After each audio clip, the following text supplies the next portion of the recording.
Bonsoir. La fête a été belle, joyeuse et colorée, mais ce soir, c'est la tristesse qui est dans nos cœurs. Pierre Blaise, grand maître des Blancs-Moussis, était des nôtres pour cette première édition du Grand Quiz des Carnavals qui a réuni pour la première fois les traditions wallonnes et rhénanes des carnavals de notre région en une émission. Quelques heures après l'enregistrement, on nous annonçait le décès de Pierre Blaise. Il avait 53 ans. Pierre Blaise était si heureux et fier de représenter la famille des Blancs-Moussis et celle du Létaré de Stavelot devant tous nos invités qui l'ont découvert avec un réel bonheur. Pierre Blaise, c'était un sourire permanent, un hymne à la joie, un humour, un homme qui fédérait autour de lui et pas uniquement le monde du folklore. Vous allez vous en rendre compte dans le Grand Quiz des Carnavals que nous allons voir ensemble après avoir décidé de postposer sa diffusion le lendemain de l'enregistrement, ici même au Tremplin. Comme il me l'a confié, Pierre Blaise a pris un immense plaisir à y participer, parce qu'elle a été un moment de partage et de rencontre de l'autre. C'est quelque part le plus bel hommage qu'on peut lui rendre en vous la proposant ce soir, cette émission. Nous pensons très fort à sa compagne, à ses enfants, à ses parents, à sa famille tout entière, mais aussi celle des Blancs-Moussis et celle du folklore stavelotin. Pierre, nous te dédions ce Grand Quiz des Carnavals. Trendy Foods présente le Grand Quiz des Carnavals, avec le soutien de Sonuma, archives audiovisuelles, Deltec, solution pour vos vaisselles et gobelets réutilisables, le paradis de Tigrou et la bière de Val-Dieu.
Bonsoir, amis carnavalistes, bonsoir! Vous ne rêvez pas, vous êtes bien sur Védia, bienvenue dans le Grand Quiz des Carnavals! Et un merci tout particulier aux majorettes de Jalais et d'Herbiester pour cette entrée en matière endiablée, colorée. Et je vous assure que réunir sur une seule et même scène les majorettes de Jalais et d'Herbiester en soi, c'est déjà un exploit. Et c'est à Védia que ça se passe. Merci à vous toutes en tout cas pour cette belle entrée d'émission.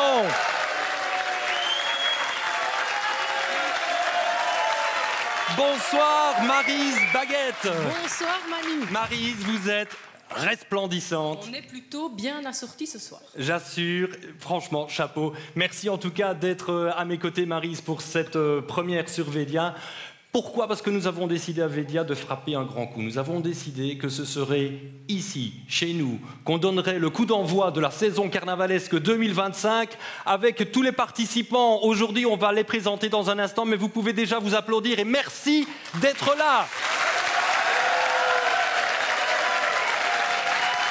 Alors, qui dit carnaval? Eh bien, au carnaval, on rit, on danse, on se déguise et on a mis le costume de circonstance, évidemment. Et la particularité de ce grand quiz des carnavals, eh bien, c'est d'avoir réuni, et ça c'est une première également, c'est d'avoir réuni les carnavals de tradition wallonne et de tradition rhénane de notre région. Ils sont 17 à avoir répondu à notre invitation. C'est une première. Merci avant toute chose. Merci à vous.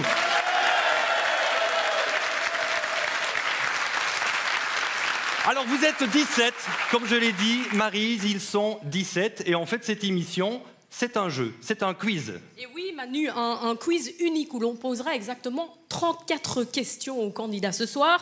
Des questions sur les carnavals de notre région, qu'ils soient rhénans, wallons, mais aussi sur le carnaval du monde. On replongera dans des images, dans des archives uniques qu'on a pu retrouver grâce à la Sonuma notamment.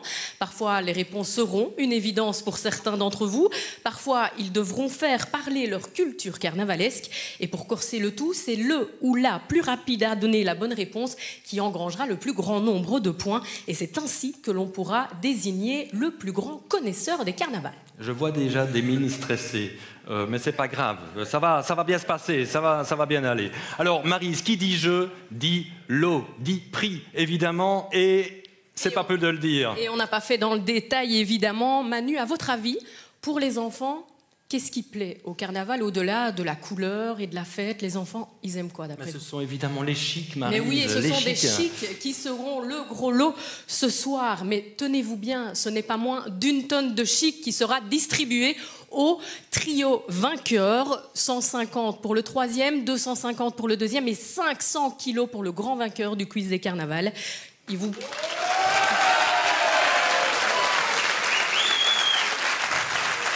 Alors évidemment, ce sont des chics que vous pourrez distribuer dans vos futurs cortèges, de quoi évidemment régaler tous les téléspectateurs et les spectateurs de vos futurs cortèges. Voilà, et on remercie notre partenaire évidemment de cette émission pour ce lot ô combien important. C'est le carnaval et la fête avec Trendy Foods qui vous offre une tonne de chic.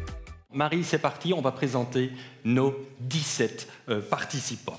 On salue tout d'abord Serge, grand-fils dit Sapin. Sapin, c'est le prince carnaval de Dolin. Bienvenue, Sapin premier.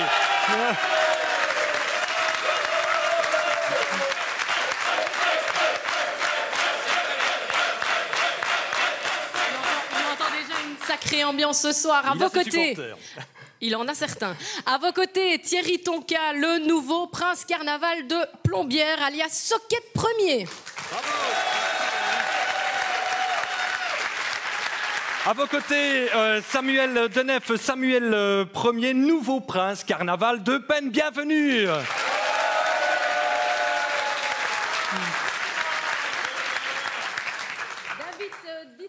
Prince David Ier, prince jubilaire du comité Welo. Bravo.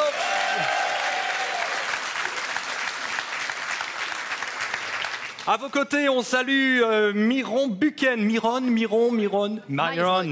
Buchan, alias Myron Ier. C'est le nouveau prince carnaval de Kené-Emo. Bienvenue à Védia.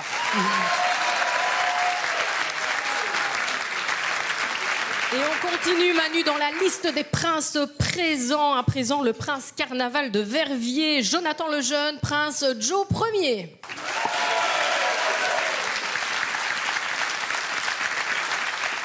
À vos côtés, Karl Kratz, prince carnaval de Petit Rechin. Bienvenue.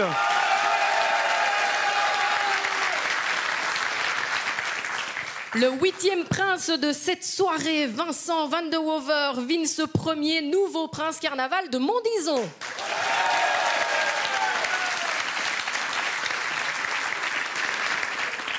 On salue le grand maître des Blancs-Moussis, Pierre Blaise. Bienvenue à Védia.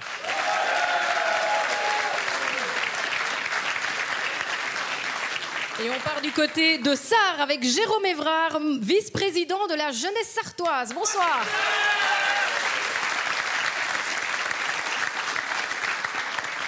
On ne peut pas le louper, ces plumes sont là pour embellir encore un peu plus cette soirée. Marc de Warc, bonsoir. Vous êtes membre de la Malmédienne et ancien Trouvelé.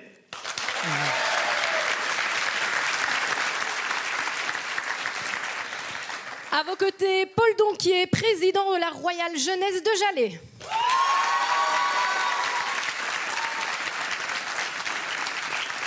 On accueille à présent Jean-Luc Bertrand, membre de la confrérie des Géants de Trois-Ponts. Bonsoir.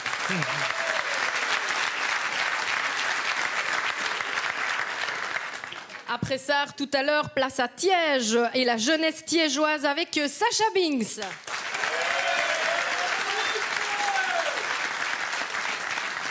On a au moins, à part vous bien sûr Maryse, mais au moins une dame parmi les participants. Bienvenue à Carole Hautewanger, responsable du cortège de Basse-Baudeux.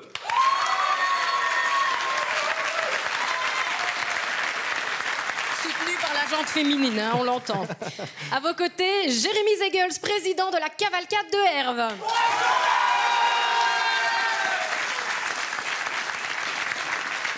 Et notre 17e et dernier participant, le président de la Royale Jeunesse de Herbiester, Benoît Dethiers. Bonsoir.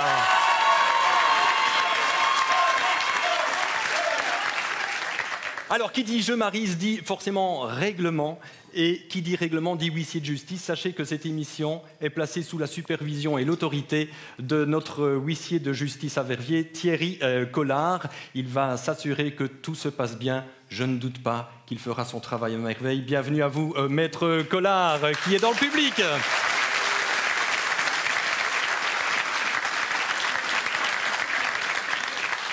Allez, vous êtes prêts?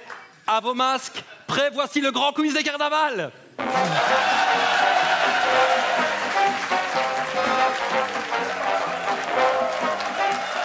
Allez, c'est parti. Attention, le stress maintenant se concrétise à travers cette première question.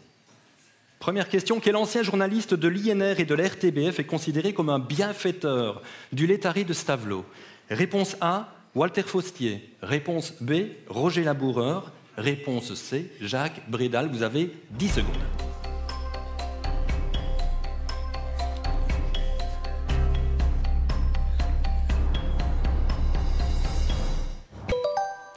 Voilà, la réponse était Walter Faustier. Pas évident hein, comme première question, ça vous donne déjà un petit avant-goût de ce qui vous attend pendant cette soirée.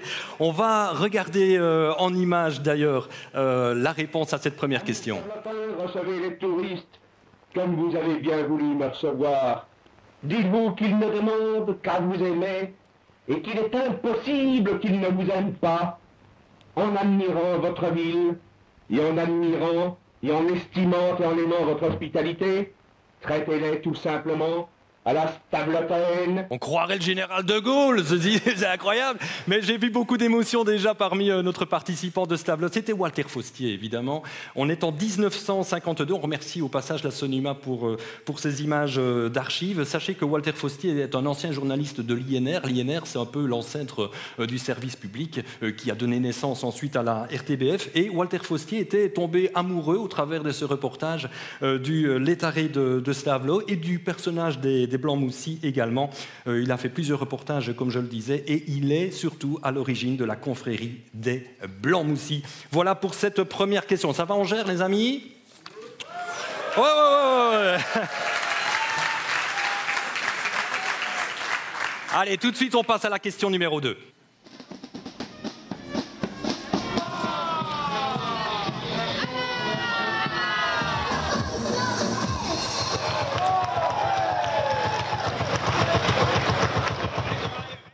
Alors, vous l'avez forcément reconnu, le cochon. Mais le cochon, de quel carnaval le cochon est-il le symbole?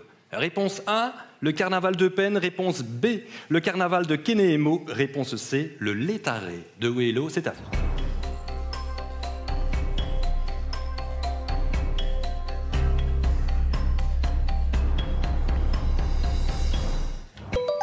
Voilà, c'était le carnaval de Kénémo. La bonne réponse. Sachez qu'au centre de la Calamine, il y a d'ailleurs un monument en bronze qui représente un cochon. Il trône là fièrement. Voilà pour cette deuxième question. Vous êtes toujours prêts? On gère? On n'est pas trop stressé? On est rassuré ou pas du tout? Maryse, vous êtes à côté d'un invité. Et bien sûr, à côté du prince carnaval Kénémo qui, je ne doute pas, avait la bonne réponse pour lui. Bien sûr. Ça aurait été grave. Hein. C'est déjà un premier bon pas pour vous, mais Les autres réponses ne seront peut-être pas aussi faciles. Hein. Oui. Alors, Loupi, ça aurait pu être Loupi premier, paraît-il. Ça aurait pu. C'est le surnom que ma compagne me donne. Donc voilà. Frédéric. Alors, vous êtes membre de la Société Royale des Dragons Verts de Moresnet qui fête en plus un anniversaire. C'est lequel? Donc on fête nos 6 fois 11 ans cette année. Donc je suis prêt à jubiler. Donc 6 fois 11 ans. C'est d'autant plus un honneur, j'imagine, d'être prince en cette année particulière. Oui, surtout que chez nous, chez les Dragons Verts, on a un prince qu'une fois tous les 11 ans. Donc si vous faites le calcul, je suis le 6e. Et ça vaut bien des applaudissements, évidemment.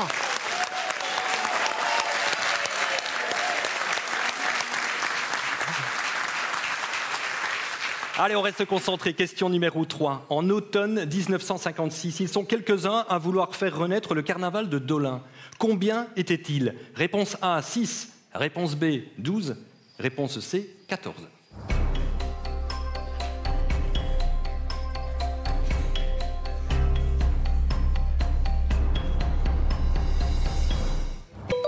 Évidemment, ils étaient 14. Ils auraient pu être 12 ou 16, mais ils étaient 14. Et l'histoire nous raconte que quelque part, la création du carnaval de Dolin, eh bien, c'est sur un sous-boc de café qu'elle s'est décidée. Je ne sais pas si c'est vrai, si c'est une légende. En tout cas, c'est ce qu'on nous dit. Et leur coup d'essai était un coup de maître parce qu'aujourd'hui, le carnaval de Dolin fait partie vraiment de notre tradition. Et on salue d'ailleurs les Dolintois, mais tous les autres également qui sont dans la salle. Bravo.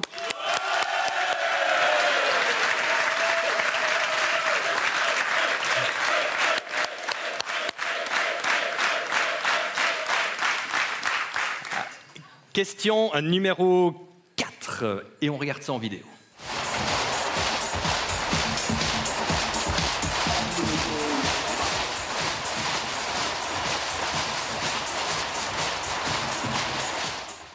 Alors la question, combien de canettes faut-il pour faire le déguisement d'un but-baudeux?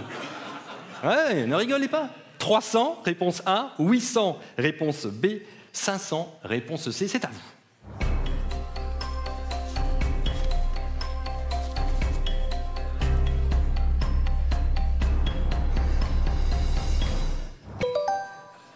Et la réponse, c'était 500. 500, incroyable.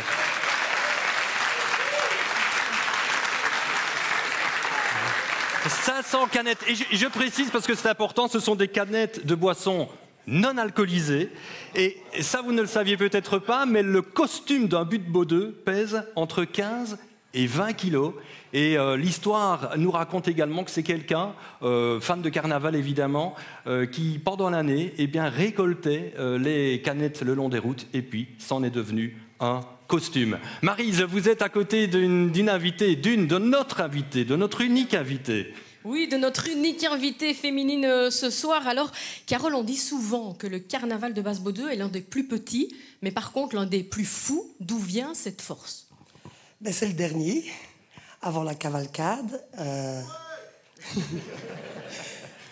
Et les gens viennent faire la fête avec des costumes qu'ils ont déjà portés et ils espèrent de le porter une dernière fois et s'amuser pour la dernière fois et sortir le char pour la dernière fois.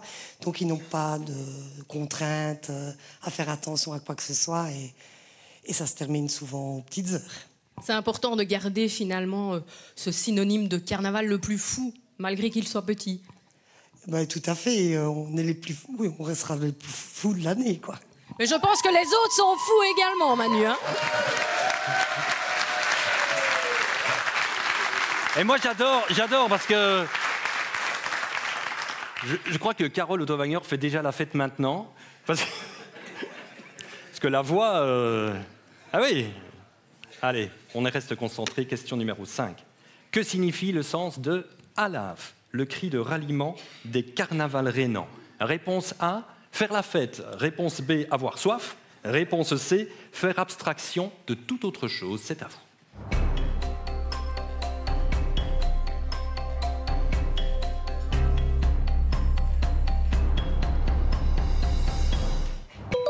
Voilà, et la réponse était la réponse C, faire abstraction de toute autre chose. Et oui, les origines du cri « Alave » remontent, sachez-le, au XVIe siècle. Et en fait, on part sur deux mots. Al Af, à la fois de l'allemand et du néerlandais, et qui signifie effectivement tout détaché, loin de tout. Vous ne saurez pas dire 500, 1000, je sais pas, peut-être. Et vous pensez combien à la fin de la journée vous allez dire? Certainement 2000. 100 fois, 1000 fois, encore plus. Des milliers. Voilà. Alaf, eh ben on peut crier Alaf ici aussi. Voilà, même si on l'a dit, hein, la particularité de cette émission, c'est de réunir deux traditions, la tradition rhénane et la tradition wallonne. On passe à la question numéro 6. Quelle est la particularité de la cavalcade de Herve? Réponse A, traditionnellement, tous les chars sont tirés par des chevaux. Réponse B, seules les sociétés carnavalesques de la province de Liège peuvent y participer. Réponse C, le bourgmestre de la ville possède son propre char en tête de cortège.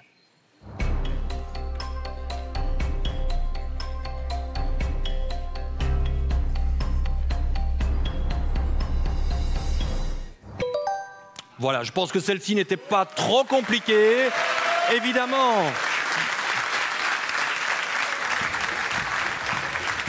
Évidemment, à la cavalcade, on retrouve des chevaux, comme on le voit ici, les chevaux qui tirent tous les chars, et c'est un spectacle à lui seul absolument exceptionnel. On compte environ 150 chevaux et on les retrouvera très certainement. C'est quand? C'est en 2025. Il y a une date, c'est quand? Le lundi de Pâques, évidemment, mais oui, pour la 147e édition de la cavalcade, le lundi de Pâques. Rendez-vous donc à Herve, Maryse. Et c'est Jérémy Zegel, d'ailleurs, qui vous a soufflé la réponse, puisqu'il est le président de la cavalcade, le nouveau. Il a ses supporters derrière. Il est le nouveau président de la cavalcade. Alors, on l'a vu, les chevaux, évidemment, c'est une tradition à la cavalcade, une tradition depuis son début, une tradition qui s'est aussi un peu essoufflée. Et puis, en 2006, pour la 130e, il était important qu'ils reviennent. C'est inévitable, il faut des chevaux à la cavalcade. Ah, c'est l'essence même du cortège. Sans chevaux, pas de cavalcade. Donc, oui, c'est une tradition qu'on compte maintenir encore de longues années tant que c'est possible. Alors, est-ce qu'au niveau du cortège, parfois, avoir des chevaux, c'est peut-être plus compliqué que pour d'autres cortèges, peut-être, de l'arrondissement? C'est un peu plus compliqué, oui. C'est plus difficile de mettre une première sur un cheval que sur un tracteur. Maintenant, voilà, on fait tout notre possible pour que le cortège soit le plus consistant possible pour tout le monde. Et c'est un réel plaisir d'avoir des chevaux parmi nous, en tout cas, pendant le cortège. Et on pourra évidemment retrouver les chevaux, Manu, le lundi de Pâques, évidemment. Le lundi de Pâques, bien sûr. Merci en tout cas, Maryse. Allez, on passe à la question numéro 7 et on s'évade. On s'évade jusqu'au Québec. Oui, Carnaval du Monde font partie également de cette émission. À Québec, quel personnage emblématique symbolise le carnaval d'hiver? Réponse A, Bonhomme Carnaval. Réponse B, la Reine des Neiges. Réponse C, l'ours polaire. 10 secondes, c'est à vous.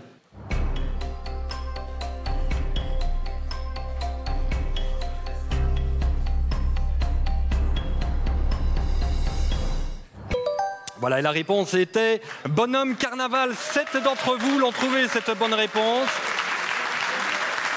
Pas évident, hein? Pas évident. Et on voit d'ailleurs ici en image ce Bonhomme Carnaval depuis Québec. Il est arrivé en 1954 pour être l'ambassadeur du carnaval là-bas. Et on le voit sur des images, tenez-vous bien, qui ont été tournées à l'époque en 1998 par Télévèzre. Oui, nous avions été jusque-là pour vivre, entre autres, cet événement. Question numéro 8, oui.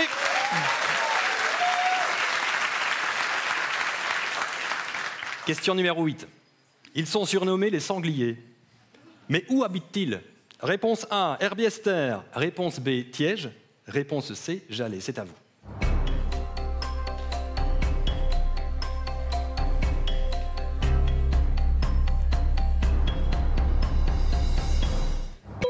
Voilà, Herbiester, bien évidemment. Vous êtes nombreux à avoir bien répondu à cette question.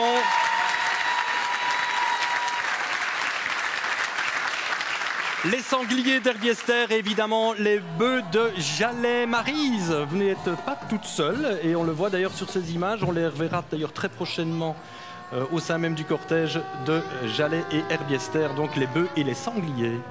Parmi les bonnes réponses, je suis sûre que Benoît Dautière faisait partie évidemment des bonnes réponses puisqu'il est le président de la jeunesse d'Herbiester. Alors pourquoi ce surnom des sangliers? Ça vient d'où? Historiquement, ils n'ont pas été cherchés très loin, j'avoue, parce que historiquement, Herbiester est un village près de la forêt, et donc dans nos régions, il y avait beaucoup de sangliers, et donc tout simplement, ils ont été chercher l'animal qui avait le plus dans la région, c'était le sanglier. Et pour la petite histoire, au carnaval chez nous, il y a déjà eu des sangliers tirés au laisse. Donc à l'époque, C'est déjà arrivé, oui. Et est-ce qu'on reverra un jour des sangliers tirés en laisse? Peut-être pas. Je pense qu'avec les normes d'aujourd'hui, c'est plus possible. Après les chevaux, les sangliers, sait-on jamais. Mais en tout cas, on a la réponse à notre question, Manu. Merci en tout cas, merci à votre invité.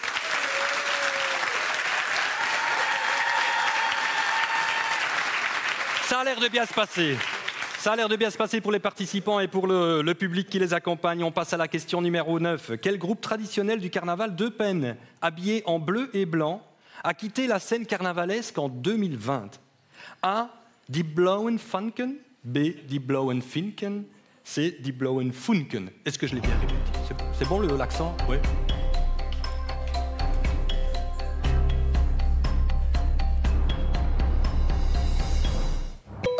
Voilà, Die Blauen Funken. Vous êtes 11 à avoir bien répondu à cette question.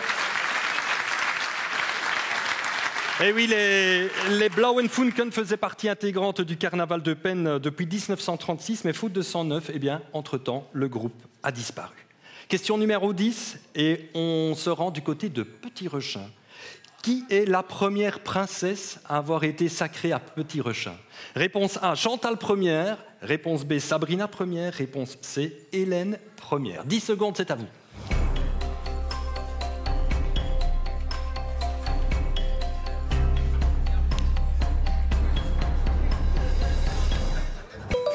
Voilà, il s'agissait de Chantal Première. Ah, c'est pas évident, hein? Ah ouais. Chantal Première, et on est en 2015 pour la petite histoire. Marie, je vous devine à peine. Oui, alors je suis un peu cachée, bonjour. voilà. Je ne suis déjà pas très grande, mais alors derrière des plumes comme ça, j'ai difficile de me faire voir, Manu. Pas de princesse cette année, un prince, Karl Ier. Bonsoir, alors comment ça se passe pour le moment? Ça se passe plutôt pas mal. Vous n'avez pas l'air 100% confiant. On va rien dire. Alors, les Rouges et Bleus ont été créés en 2007. C'est important de perpétuer cette tradition carnavalesque à Petit-Rechin? Oui, donc en fait, oui, c'est une tradition qui datait aussi d'il y a 50 ans, en fait, à Petit-Rechin. Et en 2007, c'est Gilbert qui a décidé de relancer le folklore en se basant sur le carnaval rhénan. Et donc, c'est avec cette passion qu'on continue le carnaval et qu'on a à cœur de le faire aux soirées, aux cortèges et autres, parce que c'est une tradition qui nous tient à cœur et qu'on apprécie. C'est des couleurs, c'est des chants, c'est des danses, c'est magique. Et c'est la passion, évidemment, qui anime tout le monde ce soir, Manu. On l'aura bien compris. Et quelle joyeuseté, quel bonheur, en tout cas, de vous voir tous réunis dans cette émission. Et on le dit, c'est une première et c'est à Védia que ça se passe. Le classement. Ah. Allez, le létaré de ce tableau.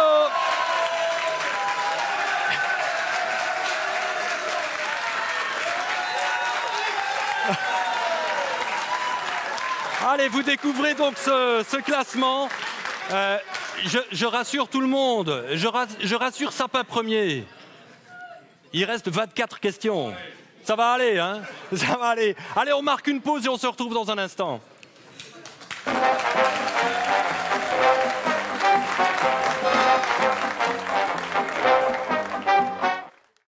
Trendy Foods présente le grand quiz des carnavals avec le soutien de Sonuma, archives audiovisuelles, Deltec, solution pour vos vaisselles et gobelets réutilisables, le paradis de Tigrou et la bière de Val-Dieu.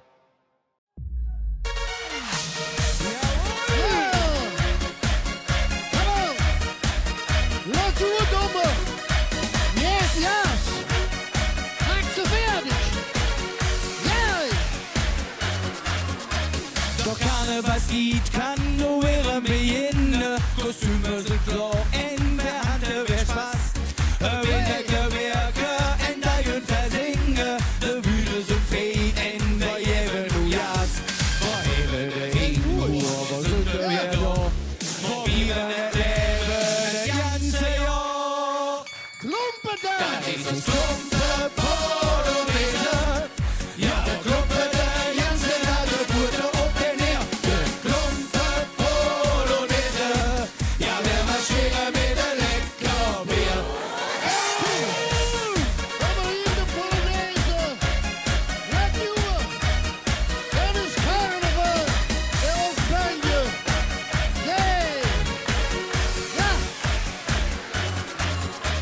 Marschiere zusammen, ein Sünder nicht später, das ist unser Jahr, ja, wer mag hier?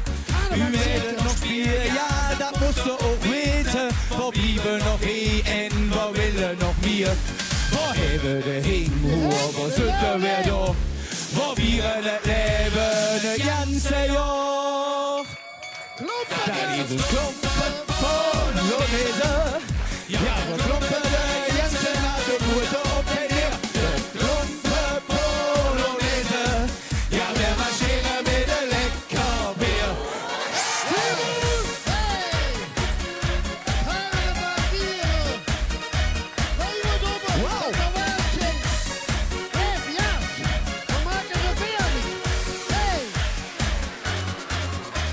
Da sind wir da, ja, das will wir genießen. Du will hier trunken, en juni noch hin. Die Musik ist hell, en der Rhythmus in Tieren. Da tanzen die Naht, en Hand pingen Wehen. Wo eben der hin, wo sind wir da? Wo wir das Leben, das ganze Jahr. Da ist das Klumpen Polonaise. Ja, der Klumpen der ganze Nacht, der gute Open Air. Der Klumpen Polonaise. Ja, wir marschieren mit der Leckerbier. Da ist das Klumpen Polonaise. Ja, der Klumpen der ganze Nacht, der gute Open Air. Der Klumpen Polonaise. Ja, wir marschieren mit der Leckerbier.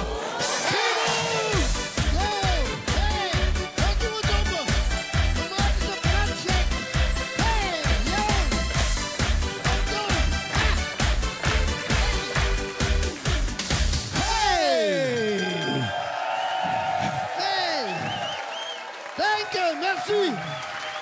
Ciao, ciao. Merci.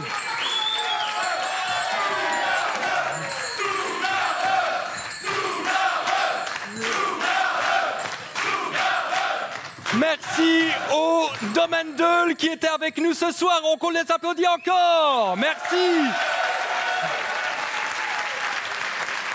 Vous êtes dans le grand quiz des carnavals. Oui, vous êtes bien sur Védia si vous nous rejoignez.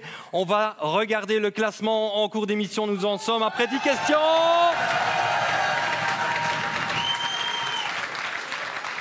Voilà, pour vous donner un petit aperçu, mais rien n'est fait, évidemment. Il reste encore pas mal de questions pour remettre de l'ordre ou du désordre dans ce classement. On passe à la question numéro 11. On reste concentré. Comment s'appellent les géants qui ouvrent le cortège du carnaval de Trois-Ponts? Réponse A, Gilles et Catherine. Réponse B, Raoul et Simone. Réponse C, Jérôme et Alice. 10 secondes.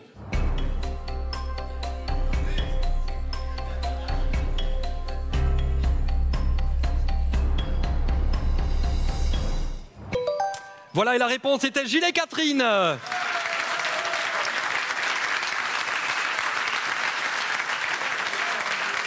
Vous êtes 10 à avoir répondu correctement à cette question. Gilles et Catherine, on va les voir en images d'ailleurs.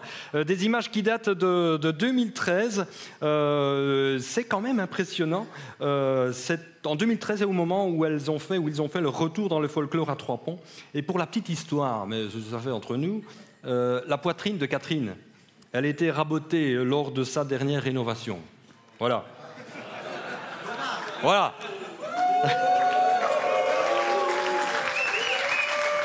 Vous vous arrangerez avec Jean-Luc Bertrand. Question numéro 12, pardon. À quelle festivité carnavalesque peut-on associer le jeudi des harengs? A, le létaré de Sartiège. B, le létaré de Stavelot. C, le Coarmé de Malmedy. 10 secondes.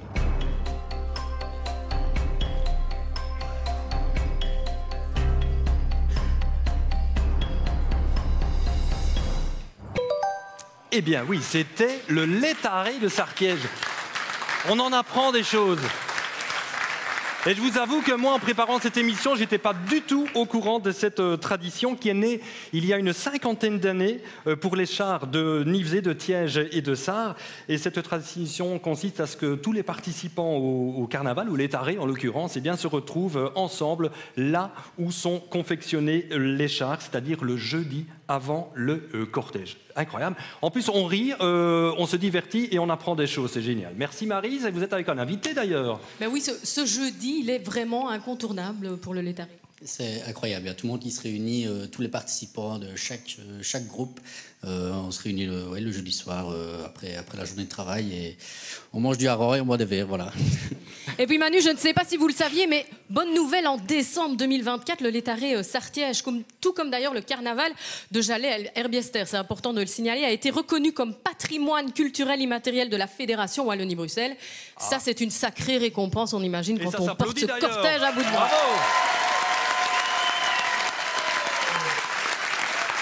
C'est une fameuse récompense, hein, quand on porte le cortège à bout de bras. Je pense que oui, avoir cette récompense, je pense qu'elle est méritée de par le travail que nous, les organisateurs, et que chacun des participants au cortège effectue durant l'année. C'est quand même pas moins de 630 000 roses qui sont confectionnées au total pour le cortège de Sarre. Et voilà, très belle reconnaissance de la Fédération Wallonie-Bruxelles. Et je remercie aussi tous les participants à ce projet qui a été mené par notre nouvelle bourgmestre Victoria Van de Berg. Donc voilà, très belle reconnaissance. Et évidemment, on l'a entendu, beaucoup de travail pour tous les cortèges ici présents. C'est aussi important de le souligner, Manu. Absolument. Et ces roses, elles sont absolument, et ces fleurs sont absolument magnifiques. Question numéro 13, direction Malmedy. À Malmedy, combien de costumes traditionnels compte le Quarmé? A, 10, B, 8, C, 15. C'est à vous.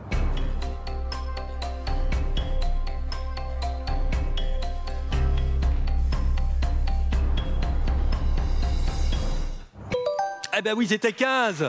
Ah, il y a quand même des mauvaises réponses. Ouais, bah oui, pas...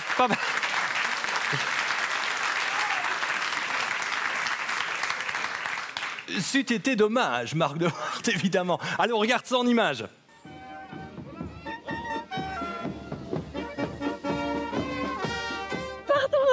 C'est jamais été psycho, jamais pu les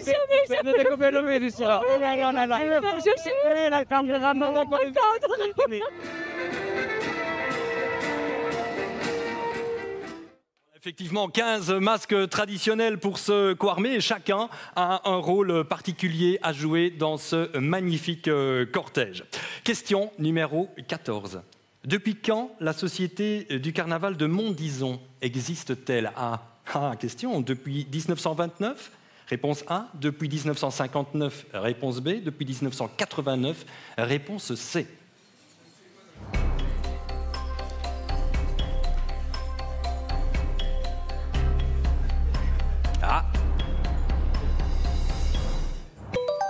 Et la réponse était 1959, effectivement, la Société du Carnaval de Montdison.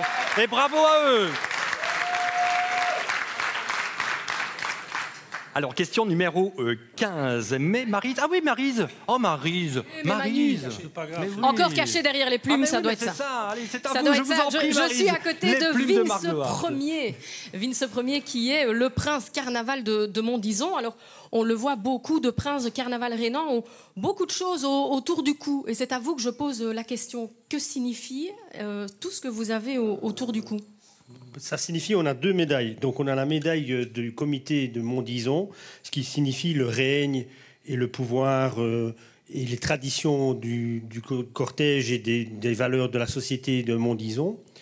Et nous avons une deuxième médaille, ce qui est en fait un thème qu'on choisit. Donc moi, j'ai pris le thème de la boulangerie cette année, mais comme je suis boulanger, donc ça c'est ma passion et mon métier.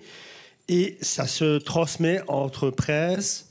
On se remet nos médailles personnelles sur l'année et comme ça, au moins, on perpétue les traditions carnavalesques et réunions.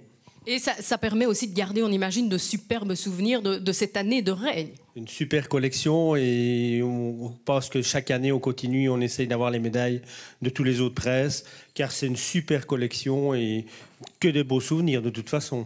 Et tous nos princes ce soir ont évidemment leur médaille autour du cou. Manu, je ne vous vois toujours pas. Non, mais c'est normal, c'est normal. Mais je suis toujours là. Mais je vous devine, Maryse, et félicitations à votre invité. On passe à la question numéro 15. Attention, on s'évade quelque peu. Le jet de hareng est l'une de ses particularités. De quel carnaval s'agit-il? Réponse A, le carnaval de Dunkerque. Réponse B, le carnaval de Nice. Réponse C, le carnaval de Montpellier. Vous avez 10 secondes.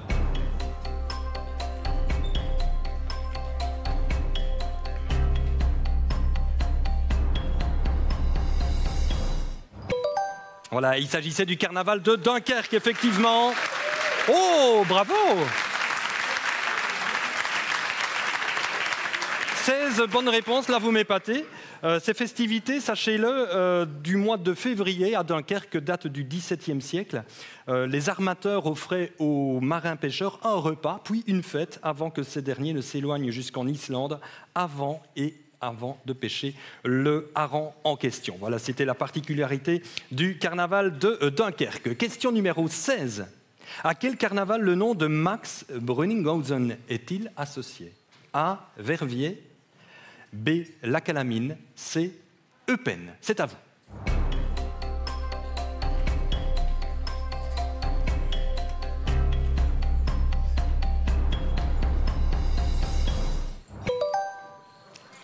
Eh oui, vous n'êtes que 2 à avoir répondu correctement à cette question et je vous avoue qu'elle est particulièrement vicieuse. C'est effectivement le carnaval de Verviers. Alors une explication, et là je prends mes petites notes.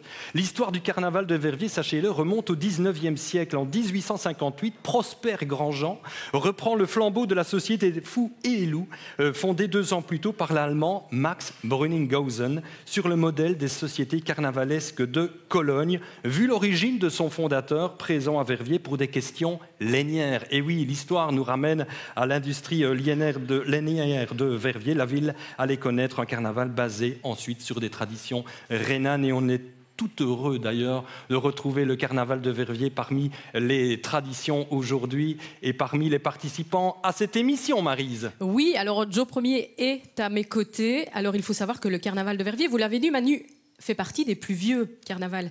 Et le nouveau prince ne connaissait pas cette anecdote, tellement le carnaval est vieux. Finalement, c'est ça un peu l'explication. Exactement. Au final, ça prouve bien que, certes, on a relancé en 2019, mais que le carnaval de Verviers-Tois était très très vieux avant, même s'il s'est arrêté pendant une période presque de 40 ans.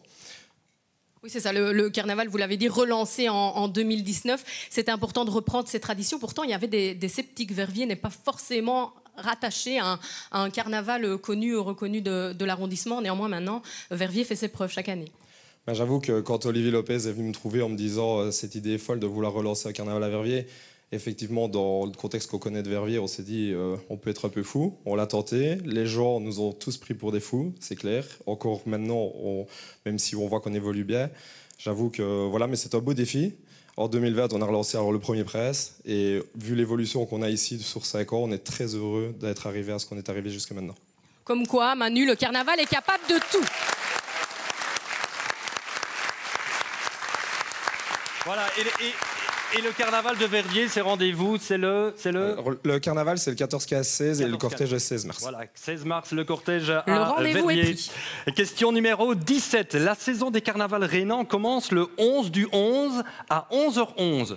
Parmi ces propositions, que signifie le chiffre 11? A. 1 plus 1 égale 2, c'est le chiffre de l'amour.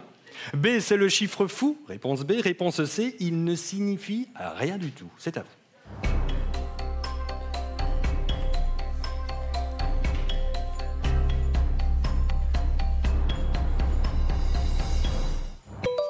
Ah, ça me rassure. Quand même.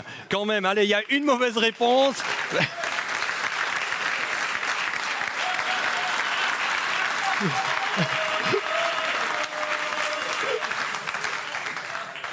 Sapin a bien répondu à la question.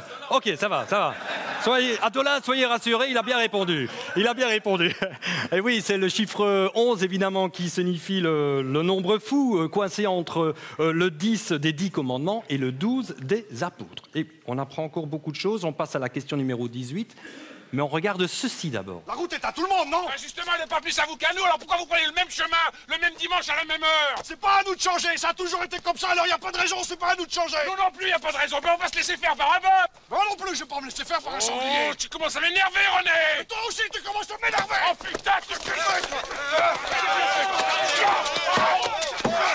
Alors, oui, vous avez peut-être reconnu, et certains dans la salle très certainement, le film Carnaval de Ronnie Cooter. Nous sommes en 1987 et ce film s'inspire de la rivalité carnavalesque entre les villages de Jalais et de Herbiester.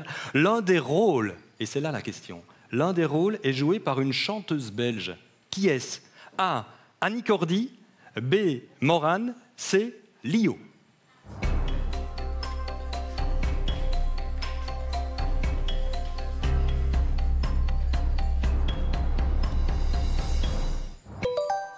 Voilà, et c'était Morane.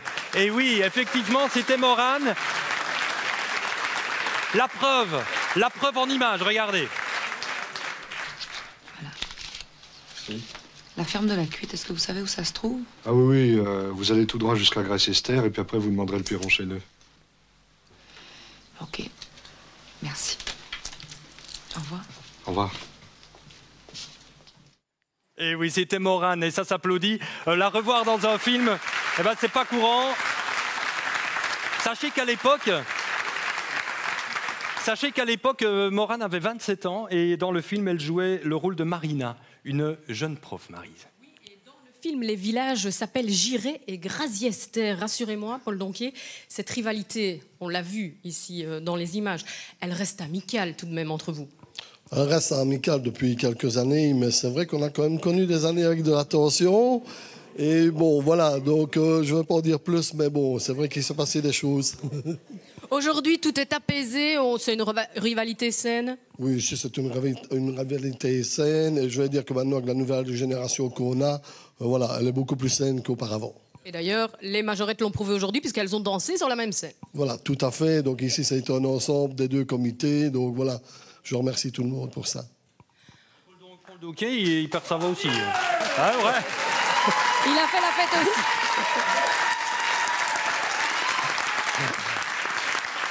Merci en tout cas, Paul Donquier, d'être présent parmi nous. On passe à la question numéro 19. Image avant la question.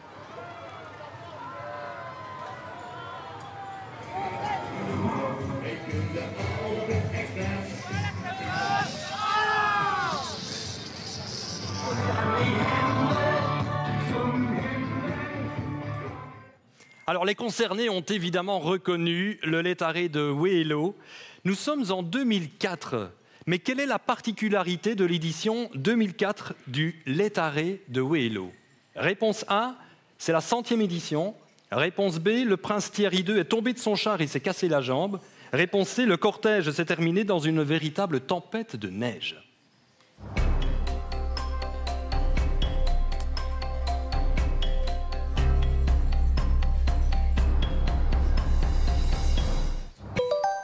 Et oui, c'était la 100e édition du Létaré de Wéhélo. C'était le 21 mars 2004.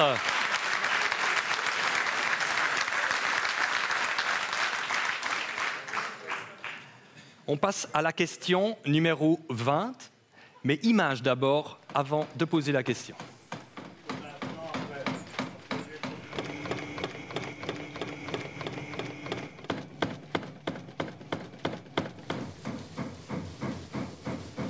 Alors ça, c'est la machine à confetti des Blancs-Moussis. Mais la question est la suivante. Réponse A, quel est son nom? Duduche. Réponse B, Fifine. Réponse C, Confettor.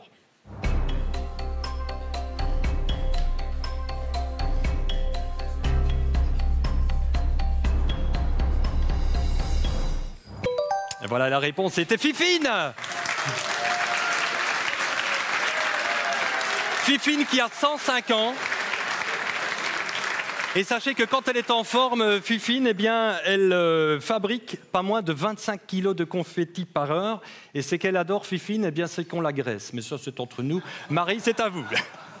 Oui, Fifine, Fifine, elle est incontournable. Ah oui, c'est un monument à Stavelot. Hein. D'ailleurs, je vous en ai apporté un petit peu de sa production, comme ça vous fera un petit plaisir, Marine. Non mais ça c'est super gentil. Et on voit justement ici à l'image une autre tradition évidemment très importante au laiterie de Stavelot, c'est le rondeau. On l'a vu en 1952 et en 2024. Ça reste l'apothéose du laiterie pour les Blancs-Moussis. Oui, enfin, pour les Blancs-Moussis, le jour du laitaré, c'est un moment fort. Hein. Dès le matin, quand on revêt notre costume de Blancs-Moussis, et puis la descente en file indienne de la rue Neuve, la parade avec tous nos rôles, nos chars, le rondeau, puis nos intronisations, les agapes, aussi un moment très important, et notre nuit blanche. Mais, effectivement, le rondeau, c'est un moment particulier pour nous, parce qu'on se retrouve sur la place Saint-Remacle. Il y a le perron qui est signe de liberté, et on fait notre danse devant des milliers de spectateurs.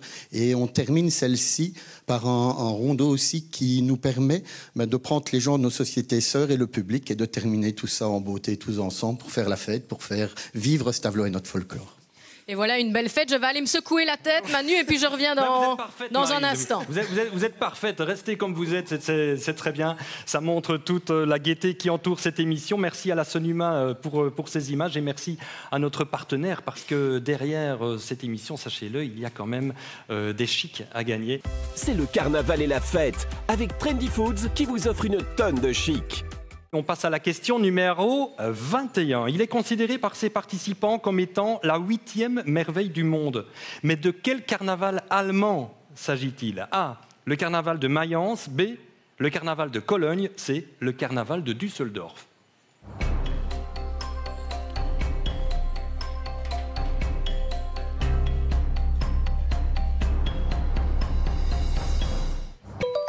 Et c'était effectivement le carnaval de Cologne.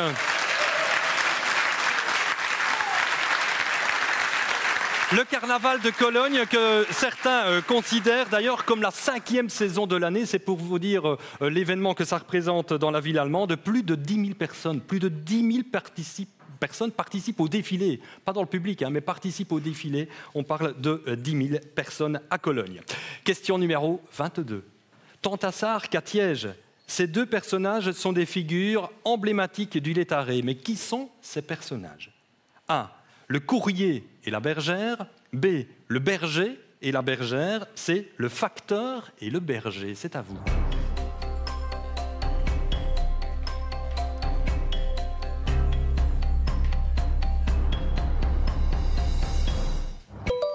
Voilà, et c'était le courrier. Ah, c'était pas facile ça. Le courrier et la bergère, effectivement, c'était la bonne réponse. On va voir cela en images. Le courrier et la bergère qui ouvrent les deux cortèges, celui de Sarre donc et celui de Tiège. Le courrier, c'est celui qui autrefois précédait les voitures de la poste ou portait les lettres à cheval, Maryse. Alors on le voit à l'écran, mais le courrier est aussi à mes côtés. Mais non, c'est pas vrai. Si, il est là. Exceptionnel. Félicitations. Bergère en 2024, courrier en 2025 ici. Voilà, on fait vraiment de tout. Alors tout comme à Jalais, à Herbiester et à Sarre, vos chars sont principalement composés de fleurs en papier de soie.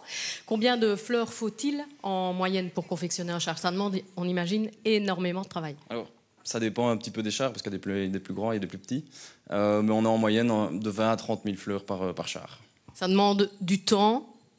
Ça demande, oui, du temps, de l'argent. Et un petit producteur aussi qui nous les fait chaque année. Il est presque à 500 000 fleurs. Donc dédicace à notre Pierrot. Et oui, parce qu'il y a tous ces gens de l'ombre aussi, Manu, qui travaillent pour les carnavals de notre région. Oui, c'est ça qui fait la fierté de nos carnavals. Est-ce que ça se passe bien, chers amis, participants et dans le public?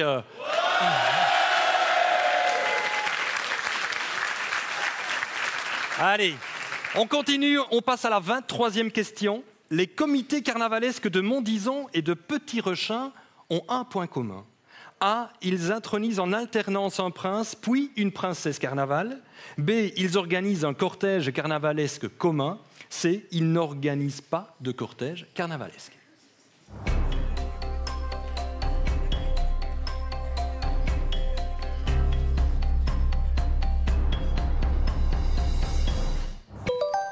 Et oui, ils n'organisent pas de cortège carnavalesque, mais évidemment, leurs princes respectifs participent à de nombreux cortèges.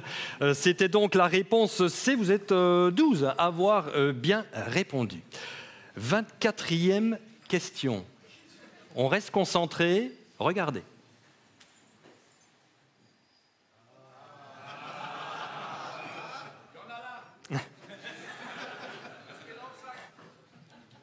Alors, effectivement, on va parler du kiki de Limbourg. J'espère que Sapin Ier va répondre correctement à la question. Parmi ces 3 alcools, lequel fait partie de la célèbre boisson du kiki, de la célèbre recette du kiki de Limbourg? A, est-ce que c'est du rhum? B, est-ce que c'est du péquet? C, est-ce que c'est de la vodka? C'est à vous, vous avez 10 secondes.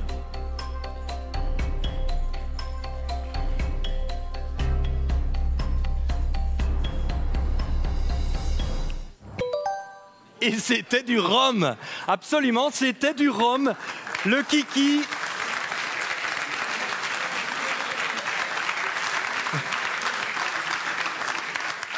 Je promets d'en goûter tout à l'heure, mais après l'émission. Mais oui, effectivement, le kiki est un savant dosage de rhum, d'eau de vie, d'esprit distillé et de muscat liquoreux. Maryse, vous êtes avec Sapin Ier, mais peut-être juste avant. Vous me permettez une chose? Oh, regardez. C'est important pour les écoles, pour l'entité, que les enfants participent. C'est intergénérationnel. Vous allez couper, oui? Intergénérationnel. Merci.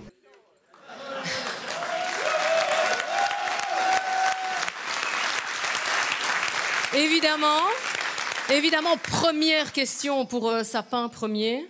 Est-ce que vous savez dire intergénérationnel? Intergénérationnel. On est bon. Ce serait malheureux quand même. On a eu le temps de répéter depuis Pascal quand même. C'était peut-être pas pour vos questions. Hein. C'était en 2016, cette petite vidéo avec Manu Lebrun qui avait interviewé le prince Carnaval, qui avait bien du mal à prononcer ce mot. Avec un petit clin d'œil pour Bernard-Jean Jardin aussi, qui n'est pas présent aujourd'hui, mais il fallait que je le fasse. Alors évidemment, on le voit sur ces vidéos, les pages sont toujours à côté du prince. Vous avez également vos pages, elles sont juste derrière vous, Manon et Lisa, cette année. Mais en fait, vous ne les avez pas choisies et elles ne vous ont pas choisi non plus. C'est un peu la particularité à Dolin. C'est une des particularités effectivement du carnaval de Dolin aussi. Quand la période automnale arrive, c'est les gardiens du temple qui sont là, qui choisissent 2 jeunes filles qui ont entre 2 ans et demi et 3 ans pour devenir pages. Et puis quelque part, quand vous les voyez, j'ai bien fait de ne pas les choisir, parce que si je les avais choisies comme je jouais, mais elles ne seraient certainement pas là, elles sont trop belles pour ça. Le règne s'annonce positif à côté de ces 2 jeunes filles. Ah, mais c'est sûr et certain. Et ce sont des découvertes, parce que dans une petite ville, un petit village comme Dolin, on se connaît un petit peu tous. Je connaissais les parents qui sont des joyeux de riz, et connaître les enfants et faire tout cela ensemble, et mettre 3 familles, mettre tout un village et des groupes, parce que ça permet de mettre des autres groupes à la fête aussi, c'est juste magique. Et oui, le carnaval, Manu, est magique. C'est magique. Et à l'époque, en 2016, là, une des pages, c'est Manon, qui est d'ailleurs, c'est pas la même, mais elle s'appelait aussi Manon en 2016. Pour la petite histoire, allez, on regarde le classement. Et oui, on regarde le classement, et le voici.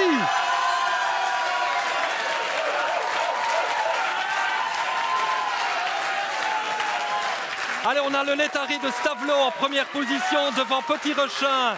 3, le carnaval de Basse-Baudeux. Rien n'est fait pour tous ceux qui suivent. On se retrouve dans un instant après cette pause.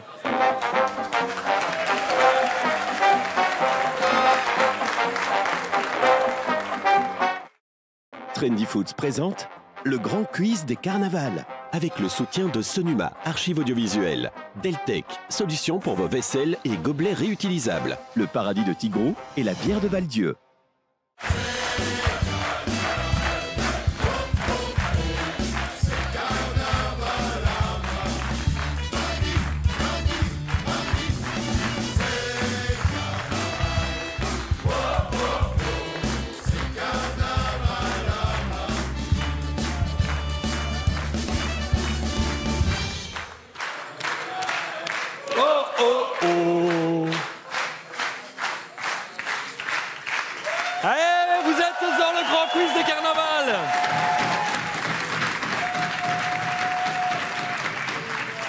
On était avec la Malmédienne et son clip qui fait un véritable tabac. Vous avez reconnu évidemment la chanson Air Sweet Caroline de Neil Diamond, revue, revisitée par la Malmédienne. On jette un œil sur le classement à ce moment de l'émission.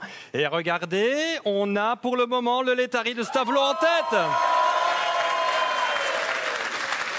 Devant Petit Rechin, le carnaval de Basse-Baudeux, la jeunesse thiégeoise, le carnaval de Quenémo, la jeunesse de Jalais, la cavalcade de Herve et tous les autres. Nous passons à la question numéro 25. Ça commence à se dissiper là, mais je peux comprendre. Question numéro 25, le géant bien est associé au carnaval de Verviers. Il s'est d'ailleurs installé à Verviers en 1834. Mais où est-il né? Réponse A, à Larrey, réponse B à Stoumont, réponse C à Malmedy.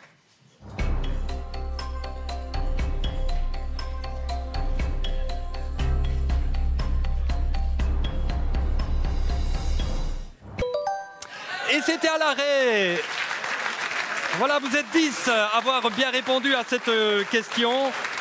Jean-Joseph Bien, que l'on voit ici en 1997, lors d'une sortie organisée par le comité des fêtes de Petit Rechin, est né effectivement à Larrey en 1805. Il est décédé en 1873. C'est difficile de connaître la date exacte du géant Bien, mais il se dit, et d'après certains historiens à Verviers notamment, qu'il mesurait 2,54 m. Question numéro 26. Le comité du carnaval de Wéhélo vient de lancer sa propre bière. Mais quel est son nom? A, la Jubilaire. B, la Wéhélo. C, la Triple Alaf. Vous avez 10 secondes.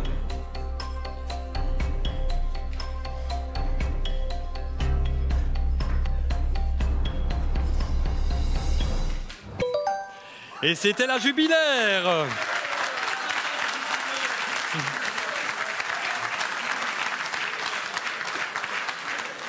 La Jubilaire qui a été brassée pour célébrer les 11 x 11 ans du comité. Moi, j'aime beaucoup la Triple Alaf. Je dis ça, je dis rien.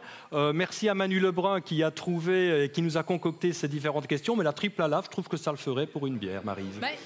Et d'autant que le prince Carnaval vient de me dire qu'il la boit plus qu'il ne lit le nom. Donc un peu mieux, il se trompait de nom aussi.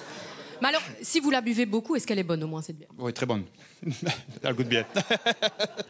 Alors, David Ier, prince jubilaire cette année, 11 x 11 ans. J'imagine que c'est d'autant plus un honneur pour vous d'être prince en cette année particulière. Tout à fait, c'est un honneur pour moi. Et habitant au Belkenrad, oui, c'est un honneur.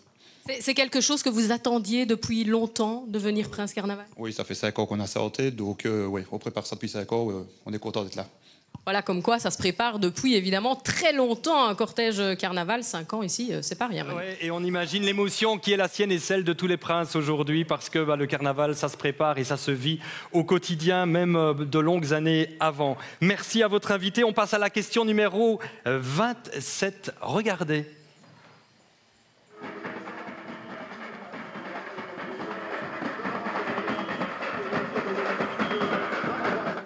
J'espère que vous avez très bien regardé. D'où viennent ces grosses pièces? A, de Parfondruy. B, de Herve. C, de Malmedy. Vous avez 10 secondes.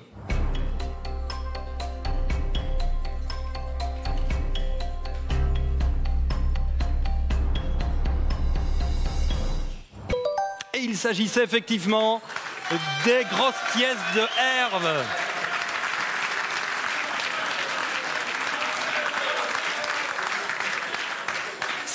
Sachez qu'on peut croiser également des grosses pièces ailleurs, du côté du Laitari de Stavelot ou du Coarmé, mais celle-ci, c'était donc bien celle de Herve en 2018 en l'occurrence. Elles sont revenues au cœur du folklore hervien grâce à des artistes du plateau, Robert Alonzi, Gérald Fawet, Guy Zinen et Fred Nuns qui se chargent de leur fabrication.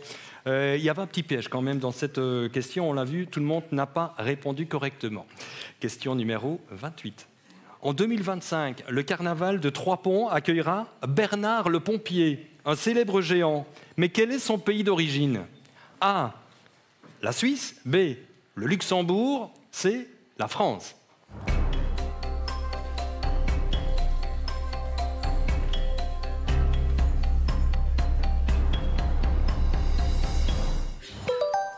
Et c'était Bernard le pompier venu de France. Il réside plus précisément à Aniche. C'est une petite commune située dans le département du Nord, en région Hauts-de-France. Une commune qui, en 2022, comptait 10 000 habitants. On passe... Ah non, mais non, on a un invité, Maryse, oui. Là, vous voyez, Manu, ah je oui, ne suis là, pas oui, cachée. effectivement. Avec Jean-Luc Bertrand. Exactement, je suis à côté de Jean-Luc Bertrand qui n'avait pas hein, cette réponse. Mais voilà, comme quoi Voilà. les questions sont vraiment pour... Alors, les Géants, c'est une des marques de fabrique, évidemment, du carnaval de Trois-Ponts. Un carnaval, d'ailleurs, qui va connaître une nouvelle impulsion cette année. Tout à fait. C'est-à-dire que pendant 10 ans, c'était le comité culturel qui organisait, avec Bernard Milans à sa tête, le carnaval. Et puis, voilà, maintenant, on a un comité des fêtes qui se remet en place et on leur recède le carnaval dans leurs propres mains. Ils vont le développer d'une manière encore peut-être plus dynamique, un peu plus festive. On va voir. C'était important qu'il ne disparaisse pas, ce carnaval. Tout à fait, on ne peut pas laisser disparaître le carnaval. Hein. Ça, jamais. On ne peut pas faire ça. C'est le 8 et le 9 à Trois-Ponts qu'il faut venir. Voilà, Manu, vous avez entendu, jamais on ne peut faire ça. On ne peut pas faire ça, on ne peut pas supprimer un carnaval, certainement pas. En tout cas, merci Jean-Luc Bertrand, rendez-vous à Trois-Ponts. Pour ceux que cela intéresse, on passe à la question 29, il en reste 5. Attention, question géographie. Le Mardi Gras de la Nouvelle-Orléans est célèbre pour ses colliers de perles. Mais dans quel État américain se trouve cette ville? A. Texas. B. Louisiane. C. Géorgie. Vous avez 10 secondes.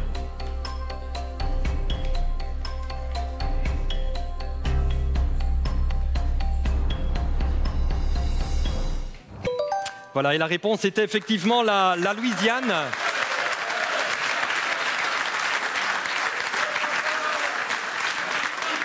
Et la tradition, effectivement, là-bas, c'est que les personnes déguisées sur les chars lancent à la foule des colliers de perles colorées. On ne demande qu'à voir, d'ailleurs, ceci dit en passant, merci à la direction d'y penser. Question numéro 30. En 2011, quelle était l'une des particularités du carnaval de Plombières? Attention, réponse A.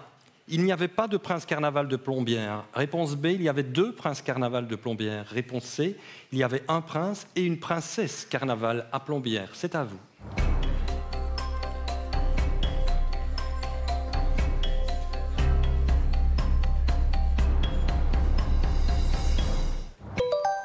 Et il n'y avait pas de prince carnaval à Plombières. Et d'ailleurs, on va le voir en image. Regardez, effectivement, il n'y avait pas de prince. Il faut des candidats d'abord. Et les candidats, bon, comme ça coûte assez cher, il y a la crise un peu partout. Donc la crise est venue chez nous maintenant. L'année passée, on en avait encore et cette année, on n'en a pas.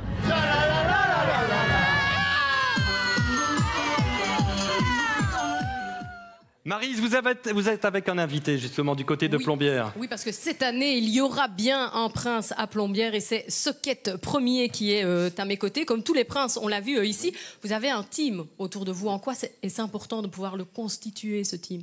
Un team, c'est la chose la plus importante. Après, sans ses pinges, sans son bouffon et sans ses trésoriers, n'est presque rien.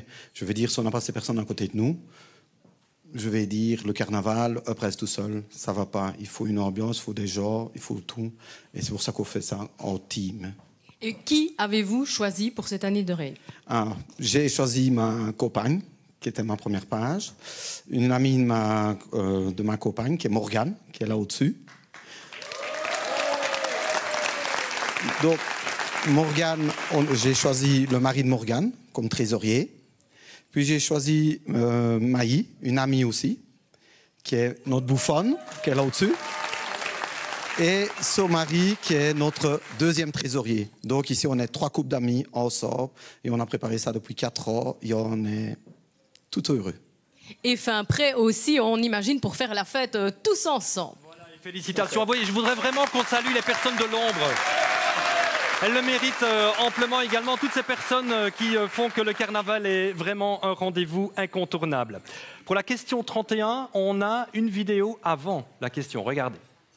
Les hommes, ils gardent les enfants, ils sont bien d'accord de garder les enfants et ils nous laissent partir en toute confiance. En toute confiance, c'est pas ça la question. Cette vidéo, vous l'avez vue, elle a été tournée A, un mardi, B, un jeudi, C, un dimanche.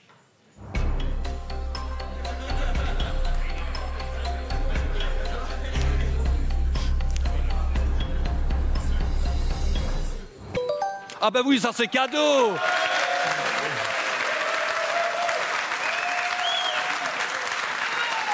Le jeudi des femmes, qu'on appelle également le jeudi des vieilles femmes, et la tradition rhénane veut que ce jour-là, c'est d'ailleurs jeudi prochain si je ne me trompe, c'est juste, hein, c'est jeudi prochain, eh bien on va couper les cravates des hommes. C'est aussi une autre tradition également pour symboliquement les dépouiller, dit-on, de leur supériorité masculine.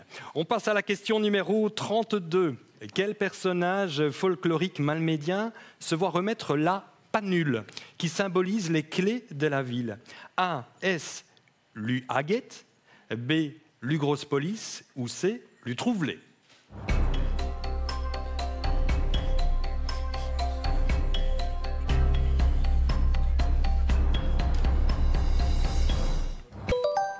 Voilà, c'était Lu Trouvelé.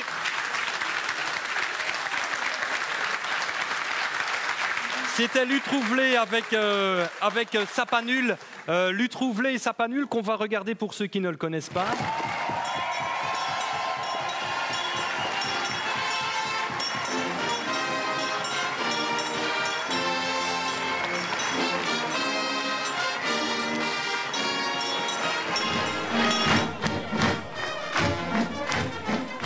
Voilà, c'était des images d'archives et le rôle est traditionnellement confié à un membre de la Royale malmédienne, Maryse.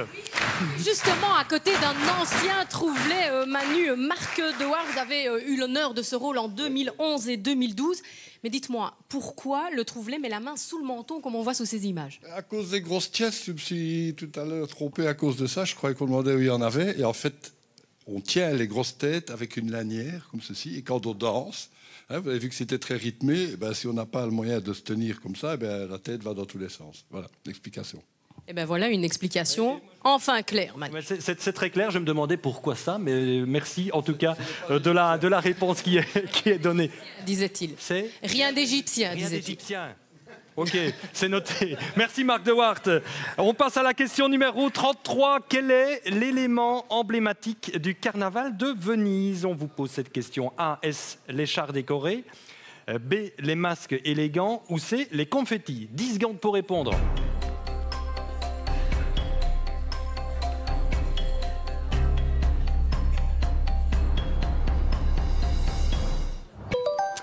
Et il s'agissait des masques élégants, effectivement, en rappelant que les origines du carnaval de Venise remontent au Xe siècle. Ça aurait pu être les trois réponses, mais effectivement, donc l'élément emblématique de ce carnaval, c'est bien les masques élégants.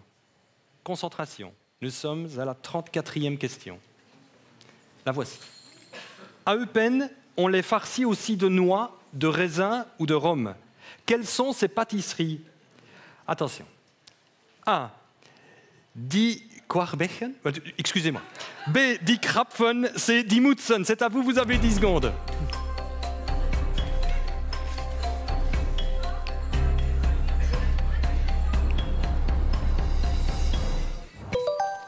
Voilà, et il s'agissait Die Krapfen. Ça, au moins, c'est facile à le dire.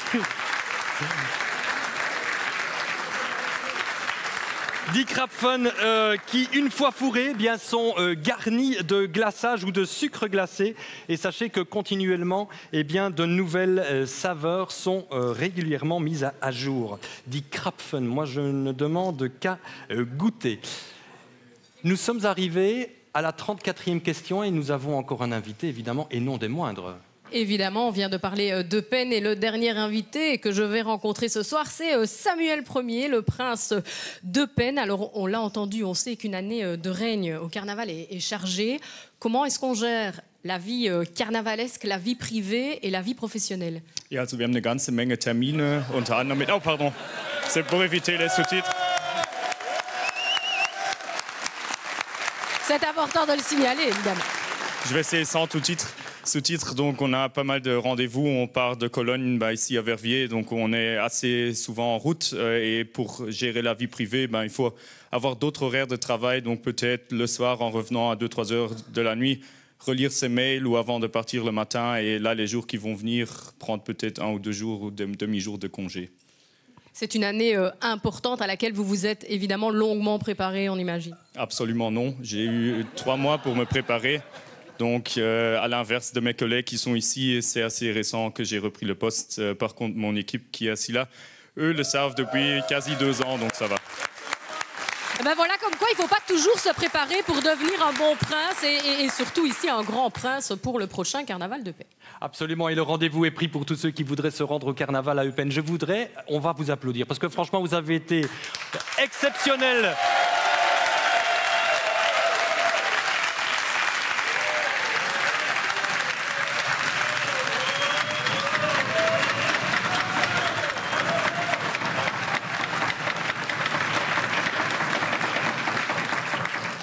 Mais évidemment, maintenant, tout le sel, c'est de savoir qui gagne. Qui gagne ce premier prix. Et je vais accueillir... J'accueille tout de suite sur cette scène Maryse Baguette qui a été des nôtres et Maître Collard. Je vous propose qu'on les applaudisse.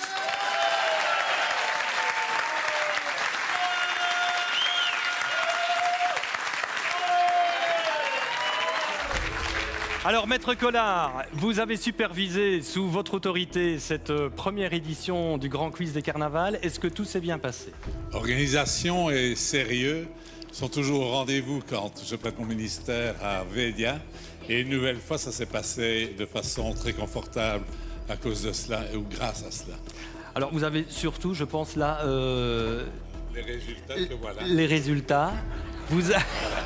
Je vous souhaite une bonne soirée. Et là, c'est la chose imprévue, là.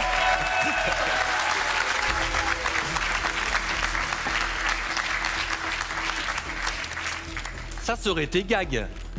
Que le maître huissier s'en aille, ce n'est pas le cas, évidemment. Je découvre les résultats comme vous. En 3e position. Le carnaval de Basse-Bodeux.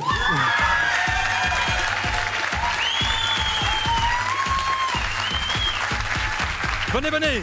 Le carnaval de Basse-Bodeux. Félicitations.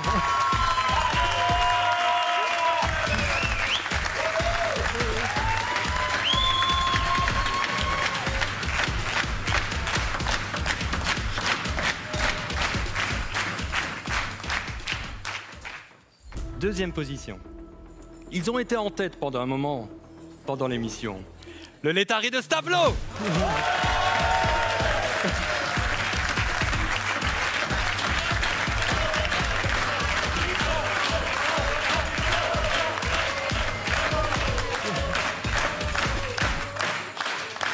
Félicitations, Létari de Stavelot, pour cette 2e position. Vous verrez les classements dans un instant. Félicitations. L'instant est important. Qui gagne cette première édition du Grand Quiz des Carnavals, ici même à Védia? Le carnaval de Petit Rochin.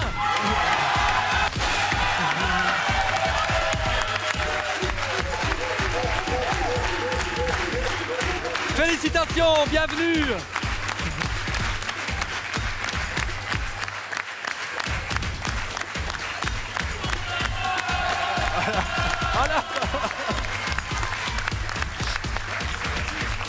Félicitations au carnaval de Petit Rochin.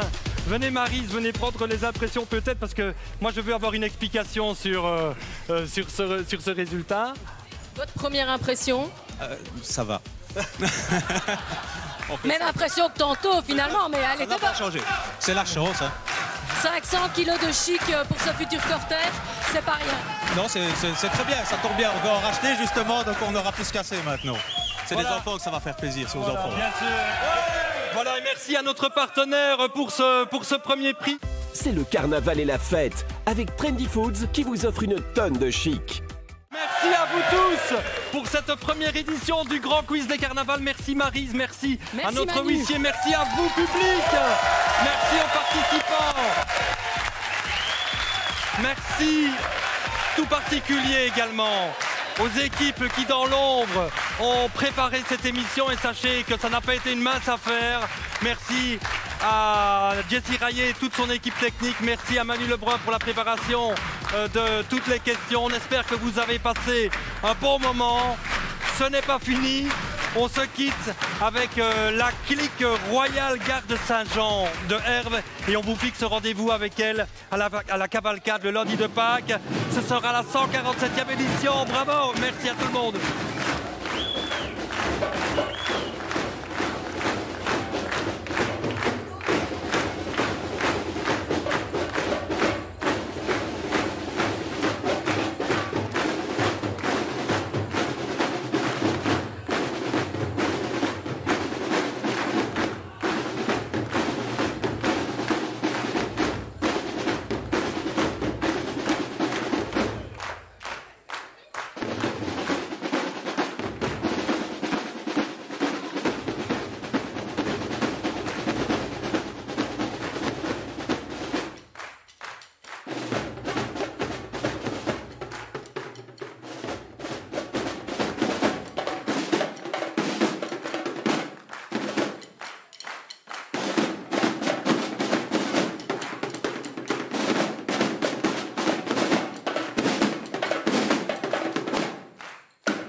avec le soutien de Sonuma Archives audiovisuelles. Deltec, solution pour vos vaisselles et gobelets réutilisables. Le paradis de Tigrou et la bière de Val-Dieu.